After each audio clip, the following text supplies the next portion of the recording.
Good morning, afternoon, evening, and good night, ladies and gentlemen. I am Dave Videos, and I just love the ambience going on right now. We are here today in the Xenonauts 2 demo. We're going to jump right into it. Jade Sky is the name it gave me immediately. Let's go ahead and... let's go with... let's just go with Dead Videos. Why not? Makes sense. We're going to be playing on Veteran, because I have played the crap out of the Xenonauts 1. For significant switch to Xenonauts 2. Okay, you know what? This is Xenonauts franchise, or classic XCOM games. That's fine. We'll do that. We're going to leave the introduction on, because this is the demo, after all, so we're going to see what's going on here. Although we have Iron Man mode available, I think Iron Man mode is not sensible until the game is finished. Thank you, Xenonauts 2 demo. We're going to play... I don't know how long the demo is. We're going to play through the majority of it today. It is 2009. The Berlin Wall still stands. The Cold War has grown ever colder. A clandestine organization named the Xenonauts secretly gathers intelligence on a shadowy threat looming over humanity. That first two sentences sets up so much of just instant, like, because this is Earth we're talking about, right? Let's talk for just a moment about world building. The fact that it says this is 2009, the Berlin Wall still stands. Those are two things that almost every human on Earth understands. The date is way later than it should be, and the Berlin Wall still standing is a big deal. Anyway, that just sets up a lot. Sightings of unidentified flying objects and unknown beings have grown steadily more common. Very appropriate considering the United States shot down a freaking UFO in Alaska yesterday. That's gonna be that's gonna date when I recorded this. So, but you know, that's okay. A strong correlation emerges between these reported sightings and rising international tensions, but those reporting or investigating alien activity frequently disappear without trace. Mysterious figures known only as the Cleaners are believed responsible. Mere weeks remain to prepare for the coming invasion. Our species stands little chance of survival should the Xenonauts fail to unite humanity. So one thing I learned a little bit about this from the explanations of the Steam page is that in Xenonauts 1, the game starts with, there are aliens here. Go fight the aliens. This, it seems like we have to find the aliens first to fight the aliens. Which, that sounds so different. Welcome to Xenonauts 2. In Xenonauts 2, you control a secret organization attempting to protect the world from an alien invasion. This short tutorial will explain the basic controls and the events leading up to the start of the campaign. Oh, neat. The game features nested tooltips that allow players to access further information when desired. Anywhere you see a text link, simply hover over the link to open an additional tooltip. Hover over the white text link to proceed. Nested tooltips can themselves contain links which spawn further nested tooltips. However, as tooltips disappear when you move your mouse, you must lock them in place before you can do this. You can lock a tooltip by pressing the middle mouse button or simply by waiting 3 seconds. The progress is at the top right. I missed it. Lock this tooltip and open this link to proceed. I see it there. It's very brief, but it is there. It only takes 3 seconds. That's pretty good. Well done. You've mastered nested tooltips. Lock this tooltip and proceed. Press the button below. Oh, hey, it's the scientist from Xenonauts 1. So if you've never played Xenonauts 1, I'm probably going to point out a lot of similarities between this and the original Xenonauts 1. Xenonauts itself is a spiritual successor to the original, not the new Enemy Unknown, but the original XCOM that came out, I think, in the 90s? I want to say early 90s is when the original XCOM came out. What? I can fact check that for you.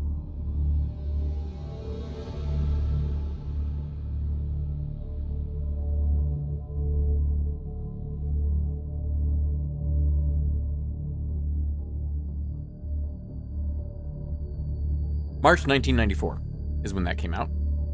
Okay. Chief Scientist, my work on our radar array is now complete. Theoretically, we should now be capable of tracking any alien UFOs passing within radar range of this facility. Operations Director. Oh, we have a face. At least I'm assuming that's more or less us. Thank God. It's not exactly been easy to borrow all the things you've been asking for. Unless we're not in charge yet. It did say that we're leading up to the campaign. We might not be in charge yet. General did videos.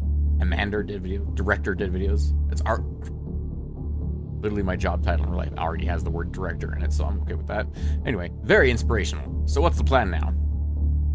We wait. An alien craft should pass within range in the next few days. At that point, the commander takes over. Oh, that'd be us. Okay. The blue circle around your base indicates the radar range of that facility. UFOs flying through this area will be detected and can then be attacked using interceptor aircraft. All right. I will say if the demo goes for like longer than like an hour and a half, then I'll probably split this up into videos. But otherwise, I intend to just play the whole thing at once. These buttons control the flow of time on the geoscape. Time is currently passing at the slowest speed, but as nothing is currently occurring, we should increase the flow of time until some alien activity occurs. Let's click the next button. Yeah, so you can see the day-night cycle passing through the area, which is going to be, because I do plan on playing Xenonauts 2 on the channel when this comes out. It's a big deal. The day-night cycle is huge. If we do this correctly, when we get to the actual game, we will never have a night mission. If you've played Xenonauts 1 or the original XCOM, you know how bad night missions are. Anyway, size, small. Escort size, none. Speed, 1200 kph, 1200 kph. Altitude, high. Heading, altitude's a new one. They didn't used to specify altitude, so that's going to be interesting. Are we able to engage people, like, in space at some point in Xenonauts 2? Ooh, it might be interesting. Anyway, your radar has detected a UFO. Shooting it down will prevent it from causing a panic in the local region, and may spawn a UFO crash site tactical mission that allows you to recover valuable alien technology. Click the launch interceptors button to get your fighters ready for action. Absolutely, let's go. We got angels. Those are... I'm not huge on military technology from early 2000s, but is that a MiG? I'm not sure. It makes sense. MiGs are supposed to be very fast. Anyway. Panel allows you to select the aircraft to be launched at the target. Up to 3 aircraft can be formed into a squadron, but you currently only have 2 aircraft. These can be selected for you automatically. Please press the launch aircraft button to succeed. Well, thank you for selecting that automatically. Thank you. Can I unselect them? I cannot unselect them. Okay. Oh, there we go. 92% fuel. One of the great things about the original XCOM and this one, or Xenonauts, these original Xenonauts was a proper... Oh, that's interesting. That you can see that nests as well if we leave that there. We leave that open by middle clicking? Yeah, we can. Okay, so we can look at what that actually says. Okay. Anyway, your interceptors have reached the UFO and are ready for initiate air combat. In the final game, this tutorial will explain the basics of air combat, but that part of the game is currently relatively unpolished, so you will simply auto-resolve one. Ah! I can't make it do what I want it to do. I was like, because I know the air combat game. I can take out a scout with 2 angels easily. I presume the angels have some weapons. Yeah, they have 2 weapons, which looks like missiles, maybe? Maybe just auto cannons. I'm not sure. Anyway, we will do the auto resolve. Okay. Well, oh. Whoa. So wait, we can see the interception. We can see the results. And if we don't like that, we can say ignore it. We'll do the battle ourselves. I like that. If the results of the auto-resolved air combat battle shown above are not acceptable, this button allows the player to discard the auto-resolved results and fight the interception manually. That's new, and that's really cool, actually. Sorry. Auto-resolve 2 out of 2. The UFO has been shot down. If you're unhit with this result, you could fight the battle manually and try to obtain a better result. Instead, press the accept result button. Ah! I could do this without taking any hits. Probably. Yeah, anyway. You know what? When the game comes out, we'll get to test that ourselves. This crashed UFO is likely to contain valuable alien technology and resources. Deploying a combat team to eliminate any surviving extraterrestrials at the crash site will allow recovery to begin. Mission type, crashed UFO, biome desert, time remaining persistent. Oh, because of course it's crashed down, it's not going to go anywhere. Tactical mission is any battle where your soldiers engage hostile forces in turn-based combat. UFO crash sites are a common type of tactical mission that allow you to capture alien technology for your research efforts. Press the launch combat team button to launch a dropship, transport aircraft towards the mission. Mission target is crash site, Skyhawk. Now, in the previous game, there weren't the ability to select up to 3 aircraft on ground missions. You couldn't choose to launch this. I wonder if you can... It's going to be a different matter, because it used to be a matter of sending escort jets with your transport craft, but as a separate group, so they could shoot down... At a certain point in the game, the aliens start sending air superiority fighters to shoot down things. And if they shoot down one of your transport vehicles, that's it. Your whole team is dead in the original. Or I think there was a low chance that some of them might survive, but I think it was like, it's pretty much just instant game over if you lose all of your soldiers in the air. So you would take down the escort vehicles first, then send in your transport vehicle, and you generally keep them out there with some kind of escort as well, if necessary. Anyway, I wonder if you can send in multiple There's no way they're gonna let you send in multiple, like, Chinooks full of troops. That'd be the equivalent of having 3 AI team, or 3 total teams. Anyway, launch the aircraft. Oh, that takes us to this menu. Okay. This screen allows you to change the soldier's equipment aboard the dropship being launched. However, simply press the launch dropship button and proceed to get tactical combat. Hang on, I want to look at things. Oh, we can't change anyone's equipment. Oh, we can't even click any buttons here. Okay. Is that a grenade launcher? Control to compare.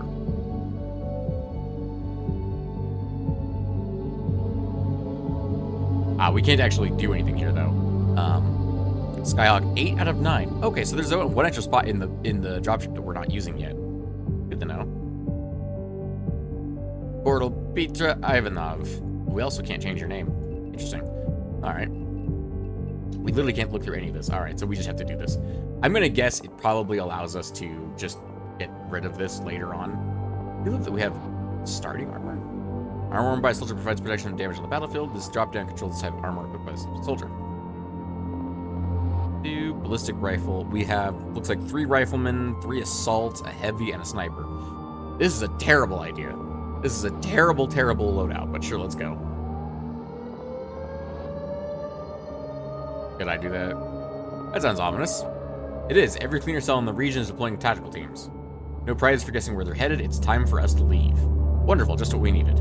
I suggest you recall your soldiers, Commander. We need you to hold the perimeter until everyone can get away. Ooh, okay. So they're going to actively try and stop us from getting to aliens.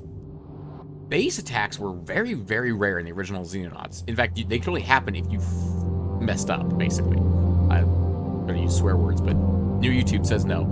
Anyway. Indeed, says Chief Scientist. Do try not to get yourself killed. Good luck, Commander. We're counting on you. So I'm guessing the Operations Director isn't us. They also might not. They might die here. I don't know for certain. But it's very possible the Operations Director is like the lady in charge of our finances, maybe? Or, you know, in charge of running the day-to-day base while we focus on the military aspects of shooting down aliens and killing all the aliens. Oh, good. We got one guy. All right, Peter, you're up. Oh, sorry, there was camera controls there. I just immediately ignored them. Can be rotated. Oh my god. This isn't sprites. This is 3D. Sorry, I'm just... Xenonauts 1 was one of my favorite games because I wasn't old enough to play the original XCOM when it came out, and by the time I was old enough to understand what XCOM was, that was when like games like StarCraft were out, and there was no way I was going to go back and play a silly turn-based game when I was like 5. Anyway. Each unit type of combat assist uses time units to perform actions. Where's everybody else? Anyway, these actions are refreshed until and are shared between all types of actions. For example, a soldier that spends all the time units on movement would be unable to fire their weapons. Yep. Number of time units the soldier has remaining is indicated by the green bar at the bottom of the UI. I do like this new UI. That's neat. In case the soldier has 6 time units available. Commander, here they come. Form up and hold the loading bay. Oh, is that us? Is that supposed to be us? You can plan a movement path for a soldier by left-clicking around the battlefield. Click the glowing tile to plan a movement path to that location. Okay, but that only leaves him with 20 time units. That's not enough to fire his weapon because we got... We can take a snapshot, but I'd love to have a normal shot. All right, go do the thing. I guess it's good to give us a chance to get into position first. Yep, we need to rotate you to face forward and crouch you. Yep, that makes sense. End turn. We've spent all of our time units. It's time to press end turn. And all soldiers will refresh time units at the start of a new turn. Are we going to have to hold this with one dude? Oh, never mind. We get a bunch of guys. Okay. Is that our shock? Well, we actually generally get the whole team. All right. Cool. Okay, they all move up automatically. I'm not doing any of this. Oh, hello. Oh, the enemies have hit points. Sorry, I'm going to gush about a lot of things. Because so far, I'm loving the design of this. Attacking enemies. Hover your highlighted enemy to bring up the attack cursor. Yep. And then we can still right-click to change accuracy. Doesn't look like it. Oh, to be fair, the turtle might just be taking away our ability to do things. We already know that does that. The green number on the left of the crosshair indicates the time unit cost of the shot. The white number on the right of the crosshair indicates the percent hit chance of the shot. Click the enemy soldier, order your soldier to attack. When we do the main game, I'm gonna link to this as like a part 0 and be like, here's the tutorial mission. Go watch that. Although, because I'm not explaining anything in the main game, I'm just gonna get started playing it. Click the enemy to soldier your attack. That's only an 80% chance to hit, though. Can I select someone else? No. Okay, it's just gonna make... I bet it's gonna hit on that automatically. Yeah, hit up. Okay, that did 30 damage. He's got 10 hit points. Or hit inflicted 30 damage. Weapons will inflict between 50 and 200% of their damage value with each hit, depending on the part of the body hit. Your soldier has enough time units to gain attack again, so just fire a second shot at the soldier. Is he gonna miss this time? He's gonna miss this time, isn't he? Oh no, we got him. Okay. I mean, it's a dude trained with an assault rifle, crouching in a good position, versus a guy who's just standing in the open with no cover. So I'm a little surprised it did. A little surprised I actually hit him. Because this is an XCOM style game, let's be fair here. Well done, you successfully killed an enemy. As your soldier does not have enough time units remaining to perform any further attacks, we will select the next soldier. Press space to mark your current soldier inactive and automatically select the next active soldier. Can we, real quick? There is no option to change music volume. Is it up here? Nope. Okay. Space. Squares drawn between the shooter and the target represent the shot path. The path is green where the orange weapon is within range. The path turns orange where the weapon's firing beyond its maximum range. I'm going to turn down the audio slightly because I feel like it's probably going to be really loud in the video. The square is drawn between the shooter and the target path. Yeah. The path is green where the weapon's within range, but the path turns orange where the weapon's firing beyond its maximum range. Weapons have a lower hit chance to inflict reduced damage when attacking beyond maximum range. Weapons have a lower hit... yeah, wait for that. Click the target to attack them. I still can't do anything to change that. Yep, that's going to go wide. Nope, shouldn't have taken that shot. Unfortunately, shoulder missed their shot and inflicted no damage to the target. Press space, switch to the next active soldier. He's got 32 time units, though. I could take an aim shot. Ah. See? Yeah, let's go for a 42% chance versus 76. Someone's going to die here, and it's not going to be my fault. I just want to point that out. Soldiers armed with a shotgun, which is much more effective at close range. Move the soldier to the highlighted tile. That's a terrible idea. Well, I don't know how many time units these guys have. What if they have... Alright. Here's hoping they don't have Overwatch. Good luck, buddy. Alright, they didn't have Overwatch. They planned this assault really poorly. Fire modes. Most weapons have several firing modes with their accuracy and timing to cost. Most expensive fire mode is selected by default. Most expensive fire mode is selected by default when targeting an enemy, as more expensive fire modes provide more accuracy per time unit spent. However, this range should be preferable to fire 2 shots of low accuracy due to the passive short range hit chance bonus on this weapon. Oh, because it's a shotgun. Makes sense. Use right click to change to the cheaper firing mode and then attack the target. I do like that it's you can see this, it fills in the circle with more red the more time units you're spending. I like that. I'm guessing when we get to the sniper, we'll actually see there's a lot here. Alright, let's go ahead and blow that man.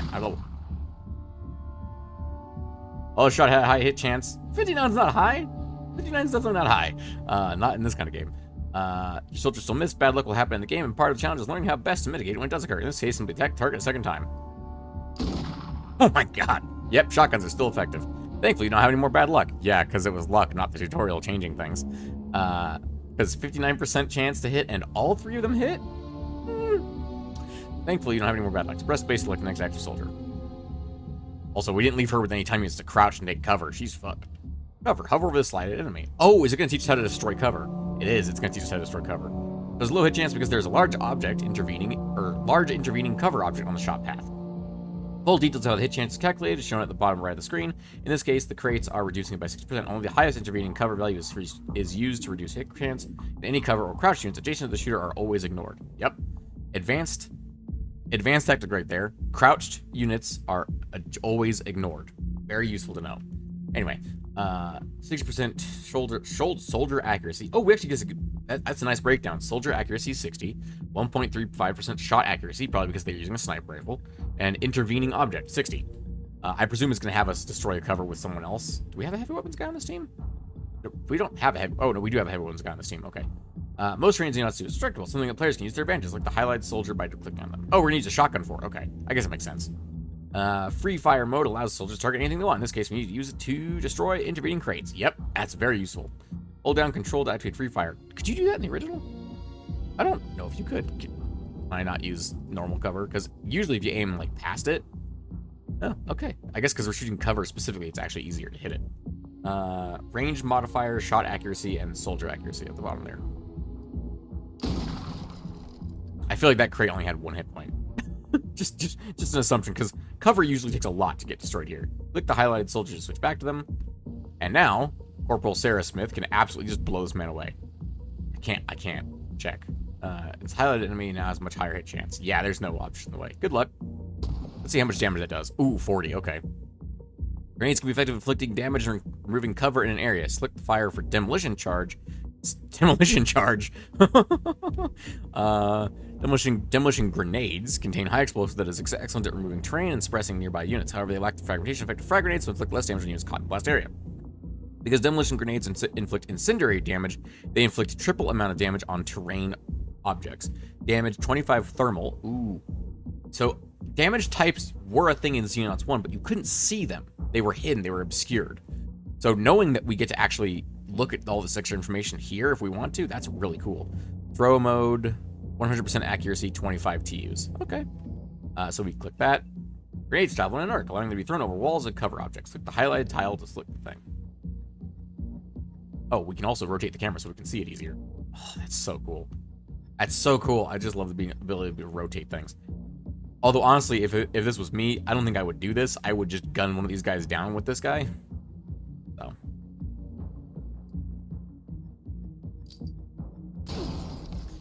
They've got 15 hit points left. I guess no, I don't have this. Oh, I do have enough time use to shoot them down.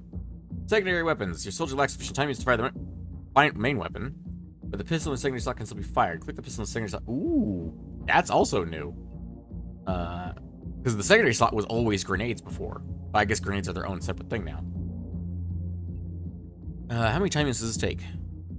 40% accuracy, 50% time units, and 75% time units for burst fire 2? Oh, machine guns have different fire mode now. That's neat. In the original, machine guns only had a 10 times fire. That's neat. Okay. Ballistic pistol. Soldiers now perform the pistol, and to finish off the wounded cleaners. Click on the highlighted enemy to fire at them. I can't change the time units. We actually hit both of them. Haha, we can. Good work. Press spacebar to select the next active soldier. You know, that's not too bad. Okay, you know what? Knowing that you can use your secondary just like that off the top of your head, honestly, that's going to make things a lot easier. Shot preview. Our final soldier has a decision to make. Their shotgun is relatively inaccurate at this range, and the target's behind heavy cover. Closing the distance and flanking the target might be beneficial. Using its shot preview mode will allow us to make a decision about whether this would be worthwhile. Click the highlighted tile to plot a move point. Okay. Shot preview mode will show you the hit chance and time unit cost for taking a shot from the end of currently displayed move path. To see the values for your current position, hover over the highlighted enemy. Hold the shift key while still hovering over the target to activate shot preview mode. To proceed, click the target while shot preview mode is active. Hold shift key while still hovering over the target to activate shot preview mode. Oh, that's real nifty. Proceed, click the shot target while shot preview mode is active. That's really cool. I like that. Click the target while shot preview mode is active. So will he just do that whole thing? He will. Oh my goodness, that is so cool. Press N turn to proceed. I don't like this. Who's unit number 5? You're unit number 5. You still have time units available, but I can't do anything with you. I have a feeling something bad's about to happen. Yep, more cleaners. Oh my goodness, there's a lot of them. There's too many of them. Fall back. No, I can take them.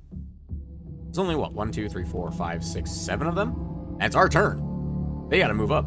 Or select the soldier to move. You're gonna die. There's no way he survives this. They definitely took Overwatch this time, and they're gonna kill him. It's part of the tutorial, I bet, though. Yep. Oh, man. One shot to the back. Overwatch fire. Your soldier has been killed by enemy Overwatch fire.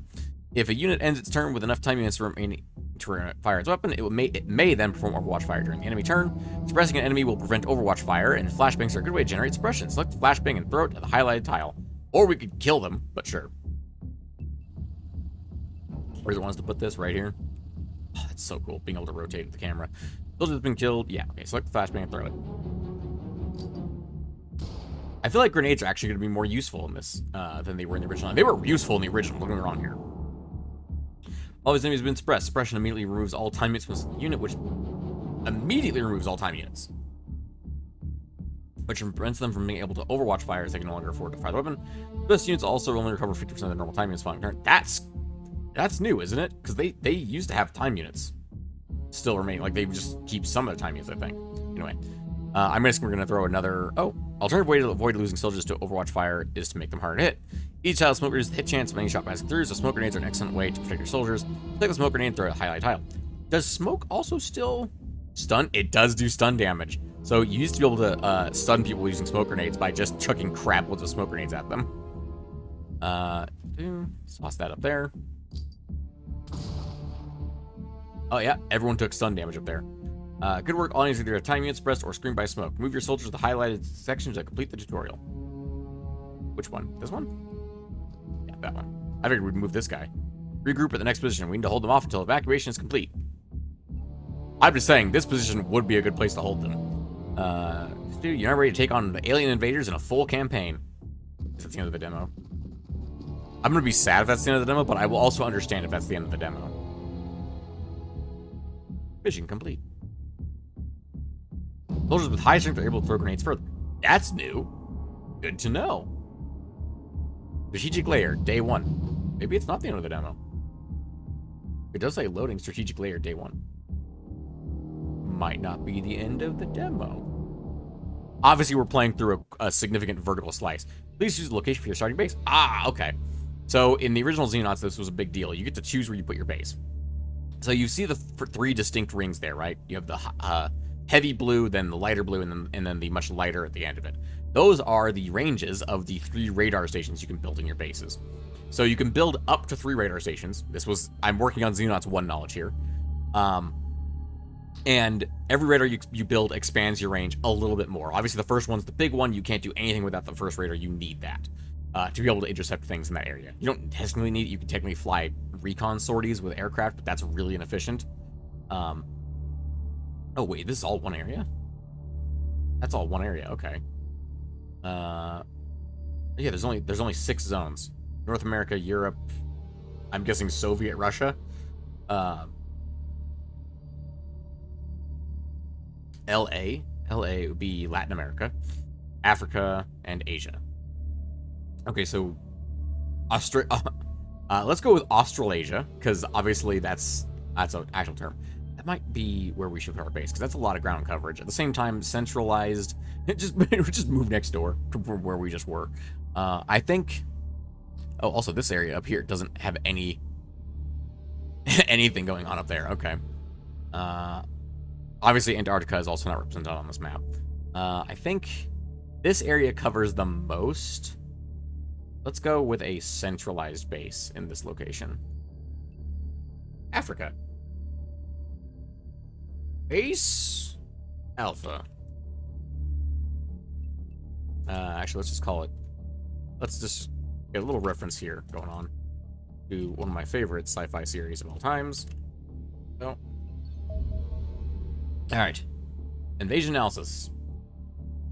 Given the potentially cataclysmic threat posed by extraterrestrial invasion of our planet, it is rather unfortunate the majority of our species remains oblivious to the war already underway. The very idea of an alien invasion seems laughable, without clear evidence to support our claims. Frustratingly, a covert organization known as the Cleaners work tirelessly to suppress all such knowledge, allowing the aliens to remain cloaked in the shadow as they slowly subvert our world. This state of affairs may not continue long. For reasons I hardly expect you to understand, there is a clear correlation between alien activity and strengthening fluctuations in the quantum fabric of our universe. Thank you, Chief Scientist. The growing scale of the invasion thus occurs at a predictable rate. My estimates suggest we have at most a couple months before the extraterrestrials are able to deploy forces of sufficient size to commence overt warfare. As a foe capable of interstellar travel will almost certainly have technology vastly superior to our own, it is imperative we use this time to prepare. Our organization must be expanded if we are to resist. We will need additional facilities and more soldiers and aircraft to adequately protect the planets from alien attack, but this will require far greater funds than we currently have available. Taking steps to neutralize the Cleaners appears to the easiest way to quickly improve the situation. However, the most important battles of this war will be fought in the laboratory. We know almost nothing about the extraterrestrial invaders. It is only by studying them and their equipment that we might turn their technology against them and force an end to this war. Thankfully, this organization now possesses a rather higher caliber of scientists than it did before my arrival. I will carry humanity to victory. I simply require you to defeat the enemy on the battlefield so I can acquire the sample I need. Developers, slight thing, there should be a C here right before the Q. Just letting you know. Anyway, I highly doubt the developers will watch this. If they do. Anyway, great job. Loving it so far. New research projects available for study. Aerial warfare and combat vehicles. Assign a research project. Let's go. The door was closed for a reason, Commander. Oh, you look at you and your high definition face. As smug as ever. Sorry, this guy was a character in Xenonauts 1, and he's just as punchable now. I'd argue he's more punchable now than he was. So, good job. Alright, we get to select one specific research. Aerial warfare or combat vehicles. Being able to shoot them down is usually better. Losing aircraft early on to alien UFOs is game-breakingly hard to overcome. It's very difficult to overcome. At least it used to be. Combat vehicles available with robotic combat vehicles. Interesting. You used to be able to get vehicles in the original Xenonauts, but not robotics. I guess it makes sense. It's 2009. We probably have crap like drones. So, let's go with aerial warfare and start research. Can we start research on both? Okay, so in the original, you used to be able to assign different teams to, like, multiple different things. So we can only do one at a time now. That's fine. We have 100% research speed. Each scientist working in this laboratory at any base will increase this value. Initially by 5% per scientist, based on 100% speed is provided by the chief scientist, so your organization will still make slow research progress even if you fire all your scientists. Oh! Good job. Dude, you're 100% by yourself? Good lord. Alright. Hire scientists. How many do we have right now? We have research capacity of 5. Scientists at base, 5. Scientists in transit, 0. Scientists wage cost, 125,000. Yeah, a big part of this is managing the actual affairs of everything. I can just fire everybody. No. We keep the scientists. And we can check out everything here. We got the main base. We have our Angels and our Skyhawk. We have 10 soldiers available, apparently. We can go to visit engineering. Duh, comrades. Oh, I like this guy already. He was a little Russian in the original, but now he's obviously very Russian. Equipment. Oh, we have stun units right off the bat. Oh, you know what? I guess it makes sense because tasers exist in 2009, don't they? Produces a single stun gun for our soldiers used in the battle. We have to make this. We can't just buy these. All right. Angel interceptors produce 1 X-25 Angel interceptor. Obviously if anyone out there is an aircraft nerd and can tell me what this actually is, I'll be very curious. Aircraft equipment. So produce 1 ablative plating aircraft. Based on the name ablative plating, I'm gonna guess this is like a one-use like steel armor. Provides the aircraft with armor and aerial combat, reducing the amount of damage it suffers when hit by enemy fire. Neat. And that'll obviously, because it's ablative, it'll go away when it's done. And that's 100,000. So that's a way to increase the survivability of our aircraft at the beginning of the game, looks like. Base upgrades. I want to look at it. Anyway, aircraft. We have the Skyhawk as well. Honestly, some extra stun guns might not be bad. Having a ranged stun option is pretty neat. Do we have the ability to look at what this does? Here we go. Stun guns are short-range weapons designed to render enemies unconscious by inflicting stun damage. If used on mechanical enemies, this weapon will instead inflict EMP damage. Is often an effective way of killing robots. Robots are very difficult to bring down, so yes. 15 stun, 22 EMP versus the stun baton, which does 20 stun, 30 EMP. Can we compare that by holding control? No. We do that by doing that? No, we can't. Okay. Melee, 90% accuracy, 25% time units. And snapshot, 20% time units. Normal shot, 30% time accurate time units. What's the range of this thing? 6 tiles. That's pretty close. I mean, to be fair, it is a taser. It's a close range weapon. 15 stun versus 20 stun. Not bad. Penetration, 25 armor. Destruction, -0 armor per hit, so they can't destroy armor. Neither of these can destroy armor. 25 armor. 25 armor. So they both get through 25 armor. Okay. Hit bonus plus 0% per tile. Hit bonus plus 2% per tile. So I'm guessing the closer we are per tile, we get 2% bonus. Capacity, 3 shots. So, I mean, that's the capability of, if an alien runs up on you, that's the capability of inflicting, maybe, if assuming they're right up on you and snapshots can hit at that range, you could maybe inflict a significant amount of damage in one turn with this thing. You could inflict 45, 15, 30, yeah, 45. That's pretty good, actually. And in fact, because the normal shot's 30, if they run up into your range, you could just take 3 normal shots with this thing. That's not a bad little sidearm. I kind of like that. And defender body armor. I'm assuming this is worthless. Basic protection against incoming damage, but will weigh your soldiers down. Hardness 0, weight 20, 12 HP. So one of the first things we always do is get better armor because aliens bring armor. But in the original Xenonauts, you started with clothing. So that's pretty. I'd say any amount of protection is a good start. Do we have the guys from the basic beginning? No, we don't. It doesn't look like it because I remember there being a Jane, and she's not in here. Anyway, shield, assault, rifleman, sniper, assault, heavy, rifleman, rifleman. Well, we'll check that out later. You're unassigned, and you're arguably better than Daniel Romano. Let's assign you to unassigned and you to Skyhawk 1. Yeah, Daniel Romano, what do you have that actually makes you good? Not much, and your bravery being that low is really bad. Bravery is one of the harder stats to improve. Can we actually see what bravery does in this screen? No, we can't. Okay. We can filter by that, though. That's good to know. Our highest HP person is that. Person with highest time units. Now remember, all weapons and stuff like that are time unit percentage based, so that shouldn't be too bad there. Anyway, base stores. Items present, there are no items in the stores at this base. Base equipment and ammunition is not available, or is available in unlimited quantities and will not be listed in this screen. Fair enough. Alright. Okay, we do have shields. That's good. And, oh, tactical suit. Okay, we can get rid of the armor if we want to. Probably best to keep their armor that they start with, especially the shield carriers. We can look at equipment. Ooh, what are these? Oh, of course, those are explosive rounds. Ooh. Like this. Sorry, there's, feels like more here than there used to be. A knife? 26 kinetic, 0 armor pen, -2 armor per hit, range 1 tile, 100% bonus per tile, 90% accuracy, 25 time units. I mean, if we're desperate, we could throw a knife on people. It weighs 10 weight?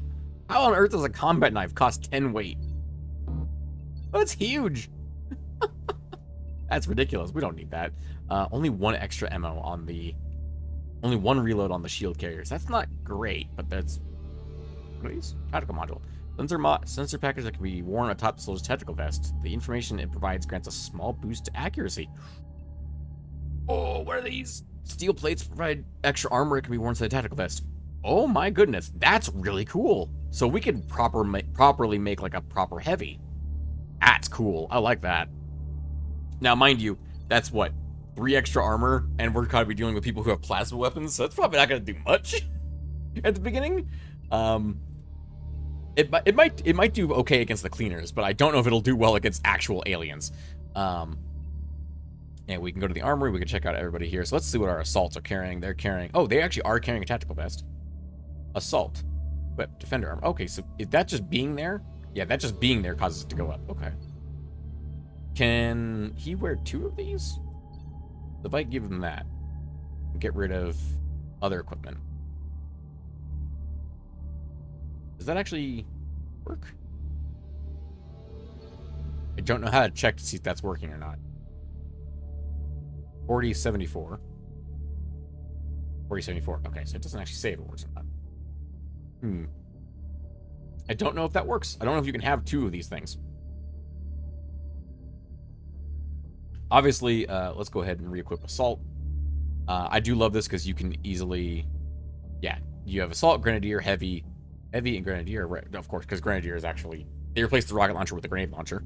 Rifleman, Shield, and Sniper. Create new loadout. Yep, okay, excellent. We can choose new icons. I'm assuming there'll be more icons available once the full game is out. We could do new loadout profile. Okay, that's fine. Let's do new loadout profile. Let's just take a gander at what we got. We got stuff. What is this thing anyway? Small multi-shot rocket launcher. Are you sure? Are you sure that's a rocket launcher? It is the demo. They might change the graphic or change the name. Changing the name obviously would be very easy. But that is definitely not a rocket launcher, sir. Default ammunition is explosive incendiary round that is excellent for destroying battlefield cover. However, the heavy can also be loaded with other types of round, e.g. smoke rounds if desired. Additional rounds are visible under the belt tab of the armory. Belt tab of the armory. Belt tab. Does it mean equipment? These are here. They're probably doing like a cleanup pass at some point on the wording here. But yeah, that needs to be changed to say equipment tab of the armory. Unless I can click on this. No, I can't. Okay, good to know. Good to know. All right, let's go back to Assault on this guy. We don't need him looking at the heavy stuff. All right. Kate Nelson's also an Assault. We have 4 riflemen in this squad. One of them we did just get rid of, or just assign here. Which is one of the riflemen, because the basic class is always rifleman, I'm pretty sure. They have extra carry weight. How much do these things weigh? 12. That's not actually enough to equip armor. That's okay. You actually can't equip anything else. You're lacking on weight units. So carrying a little bit of extra weight is fine, but you want to get this right up to the limit. If this functions like Xenonauts 1, you want to get this right up to the limit so that it allows you to carry more stuff. Like the heavy and the sniper aren't carrying freaking anything. Sniper, I mean, you've got the extra weight. Let's see if that works. Just tossing that in there. Oh, you got the extra weight because you're not wearing armor. I don't know how I feel about the sniper not wearing armor. How much extra? Oh, we don't have any more defender armor. That's good to know. Okay, all the riflemen are wearing their armor. The one guy we got rid of, he's in a tactical suit over here. Okay, heavy. Yeah, heavy's got the ballistic machine gun rounds. One thing I always end up doing was I would always bring extra ammo on the heavy for everybody else.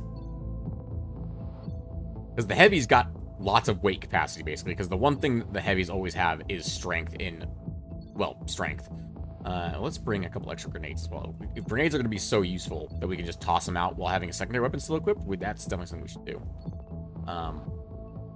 Although having a slightly more accurate heavy machine gun sounds very fun, honestly. How much do these weigh? They weigh 12. How much do these weigh? Wait, 4.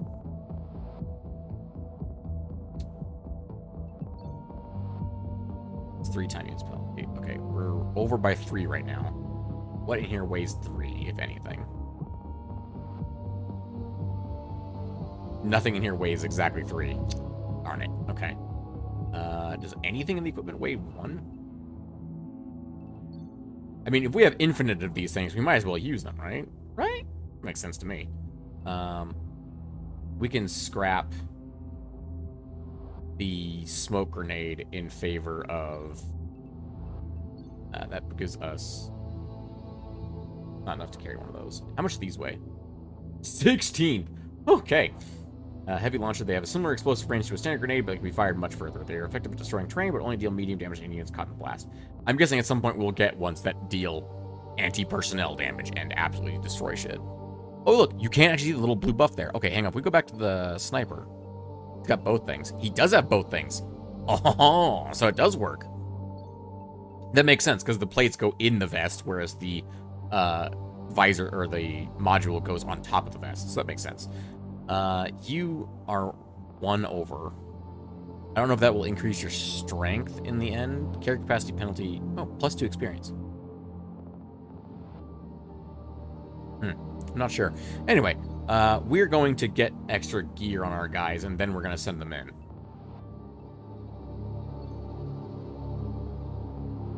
Oh, they have demolition charges on. Okay, that's fine. And your secondary is a health kit. That's just there by default. Okay. So all the riflemen have health kits. That's good to know. The assaults also have health kits. Good to know. And we only have 1 person with a shield. Let's actually swap out. You have 99 units. 99 carry capacity. You're a strong person, Elodie Rousseau. Let's swap out. I realize we're doing a lot of this, but this is just dicking around, essentially. This video is just dicking around. If you're not interested in dicking around, don't watch this video. Oh my goodness, you cannot carry a shield and armor. How much does that cost? Also, didn't we have 0 defender armor before? Oh, because you were a rifleman, so we already had one. Let's go back to rifleman. You're not strong enough to carry a shield. You definitely are. Let's swap you over to a shield. You actually still have space for crap. I almost wanted to give you a knife and just have you stab people. Just go in with a shield and a knife. I'm sure nothing could go wrong. We use right click to add more stuff to inventory. Let's just add flashbangs instead of smokes. Although adding that would allow us to bring you up to exactly 99. Excellent. I'm amazed my quick math worked out like that. Okay.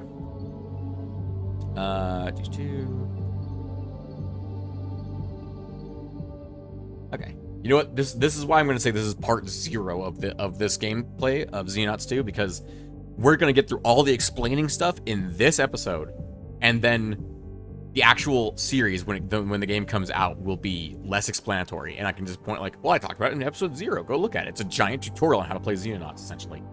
All right. Yeah, I think we're good. Can I change people's names yet? I can't change people's names.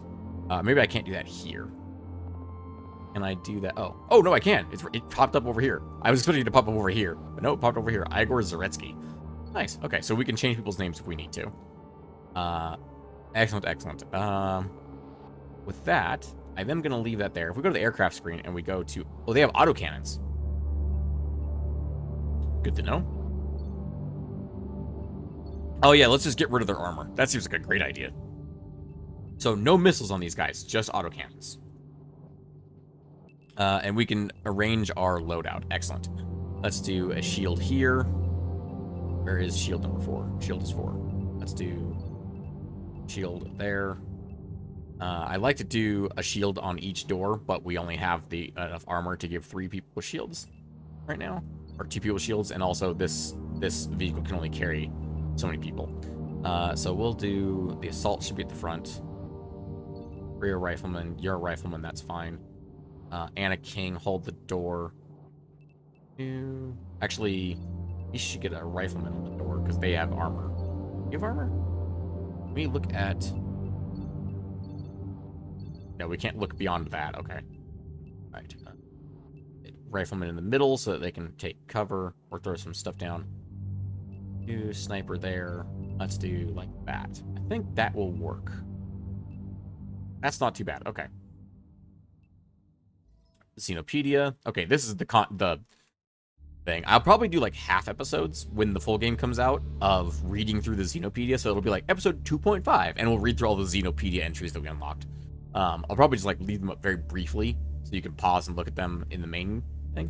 Panic, 40 out of 100. Oh, this is Panic. I thought this was their support for us. Never mind.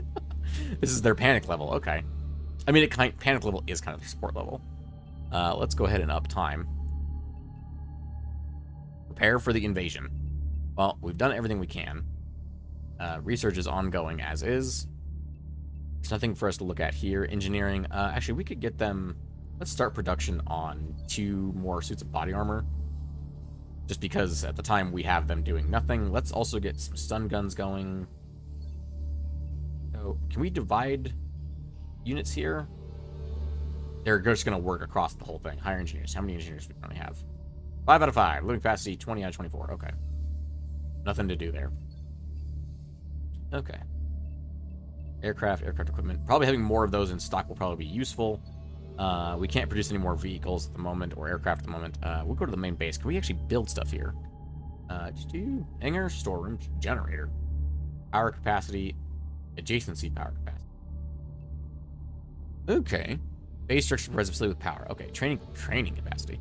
Training capacity shows how many training slots are available at the base versus the number of soldiers stationed at the base. If there are more soldiers than training capacity at the base, your soldiers will not be able to train effectively. Using the training efficiency of the base will decline, reducing training progress for each soldier. Excuse me? Training efficiency measures the efficiency of soldier training at this base.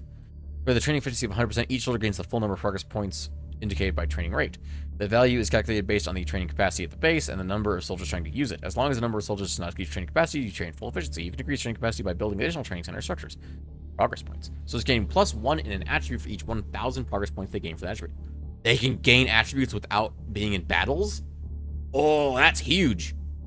That allows you to actually recover if people die. That's good to know. Quick source of progress point is combat experience via tactical missions. Killing a hostile unit awards a soldier 200 progress points to all attributes.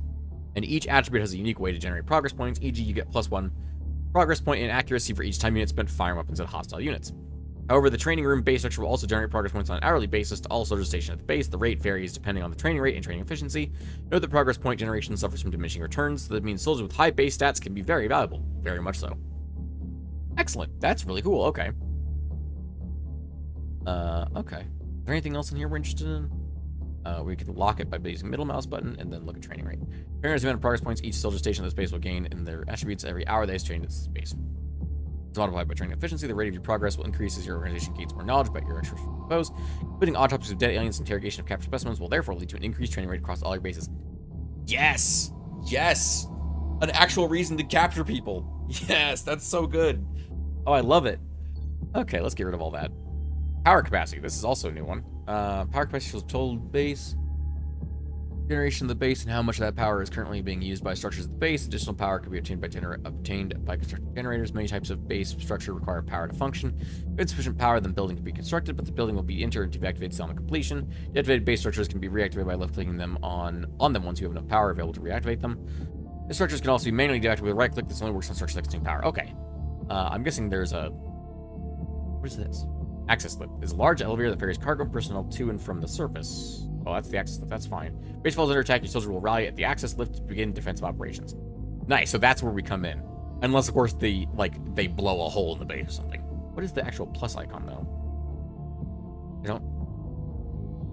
don't know what that plus button means. Is that like the door to the room? Because they all should connect, interconnect. Right? So that means we could actually, like, move. Can we? So, when we get to the full game, probably, we can do things like, I could build, like, an access lift. I can't. The access lift is always going to be roughly in the center of the base. That's really bad. I was going to say, you could design this as a choke point. So you could put, like, your access lift here and put, like, your armory right here. So it's just or, like, your, oh, there's no, vehicle hangar. Oh, do we not get vehicles in this? Tanks were the best part of Xenonauts 1. Come on. It said robotic combat vehicles. I presume we get drones and stuff, but, like, I want a tank. I want to roll into an enemy base using a tank. That was one of the best parts of Xenonauts. Cue screenshot popping up on the screen right now of me rolling into an enemy base with a tank. Anyway.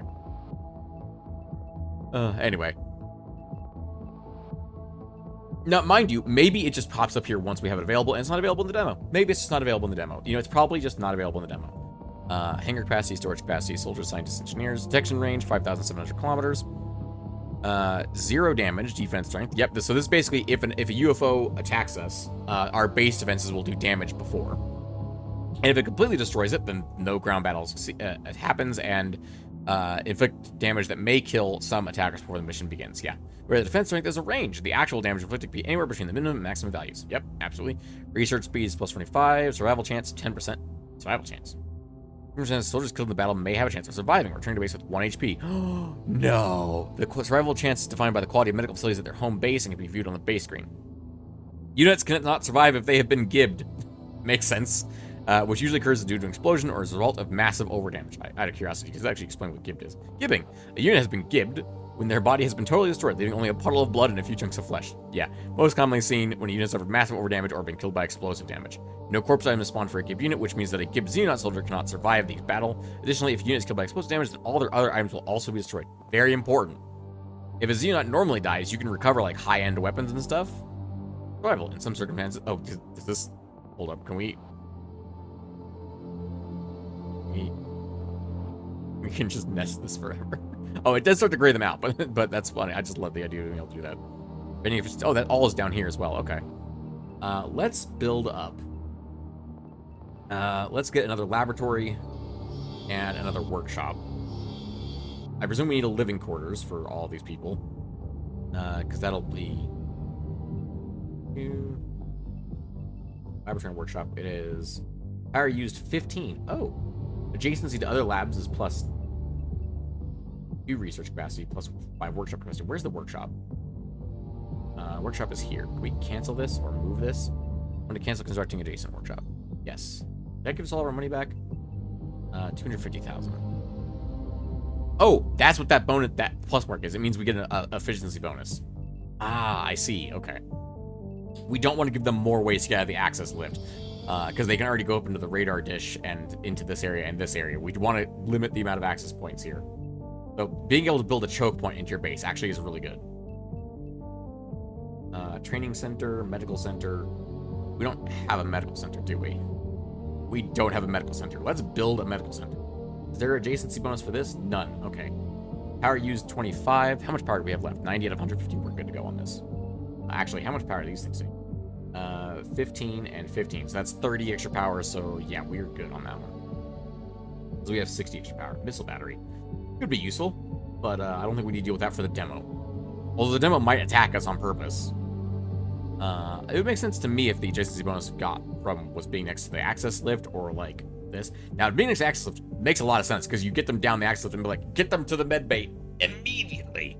But let's just toss that over here because there's no modifier there. Okay. And then we have that set up. We can also build a radar array. That's a lot of money, but I think that is worth it. We can't build a hangar here, so.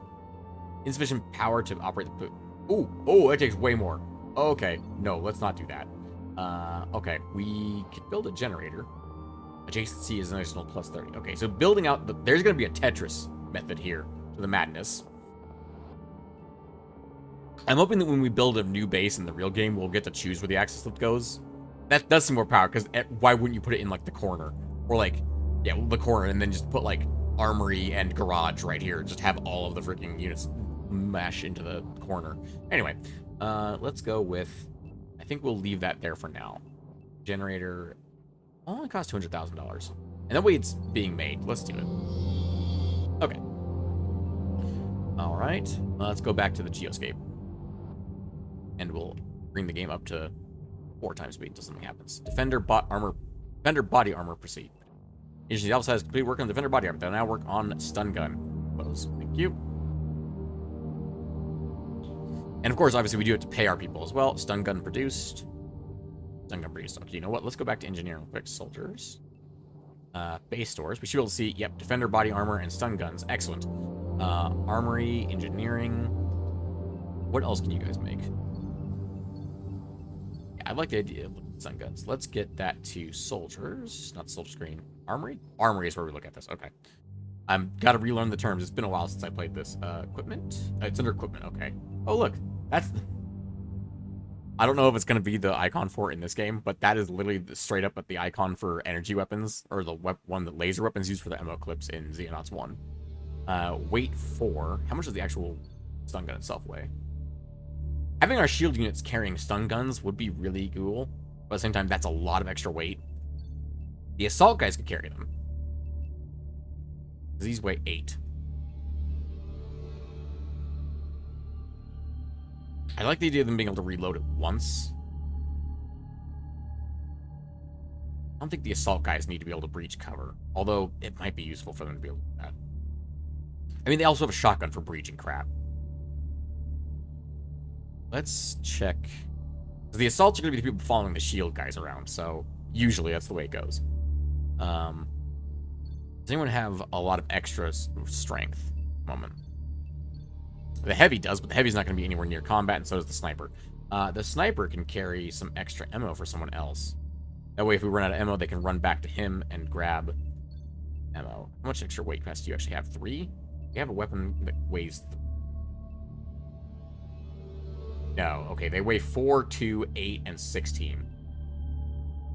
Carry extra ammo for yourself, sir. And knives, for some reason, weigh 10? I don't know why knives weigh 10. Equipment, you can carry a stun gun if I rearrange your inventory. And I can get rid of that extra bullet for that, and you can carry that. That way he can drop it on, she could drop it on the ground and give it to someone else once we're ready for it, essentially.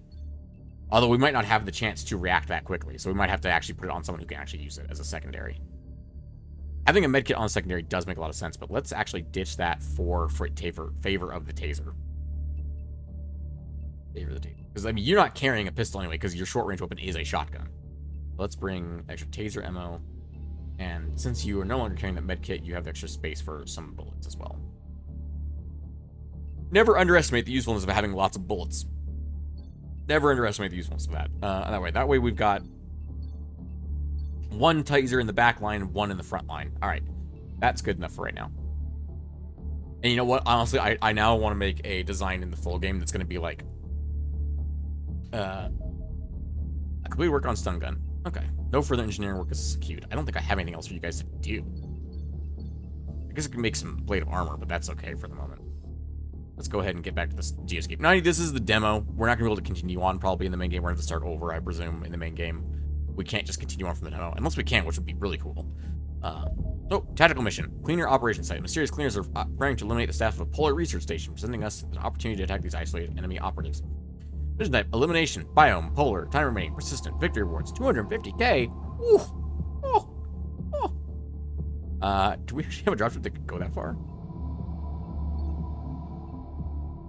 Oh, so we can't assign aircraft to the same area as this. Okay, that does take us here. I wonder if it's going to ever not do that.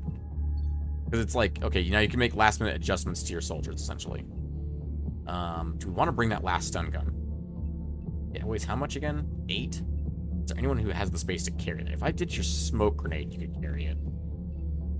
Okay, that way we've got someone carrying it, at least. And then this car weighs 4. Grab some pistol ammo. You only have 1 reload for yourself. I mean, that's 40 shots across the entire battle, but at the same time, that's not great. I'd rather you have extra ammo rather than extra grenades. Grenades also weigh 5. Oh, grenades weigh an odd amount. Okay. That's how we can build up an odd amount of weight units there. It's a little bit more difficult to fill up the actual weight limits, because I believe pistol ammo in the original Xenonauts weighed 1. So you could actually, like, fill out everyone with pistol ammo to make sure everyone had the maximum possible thing. Because having max carry weight increased their strength. Alright, let's launch this dropship. Oh, it looks like a little drone. Oh, if we zoom in, we can actually see the cities. Nice. So our closest city is Baghdad. Maybe Tel Aviv. Or Dubai. Hard to tell without some kind of measuring tool. Technically, we do have a measuring tool. We have a coordinates in the bottom right. So we could actually scrape that together. Anyway.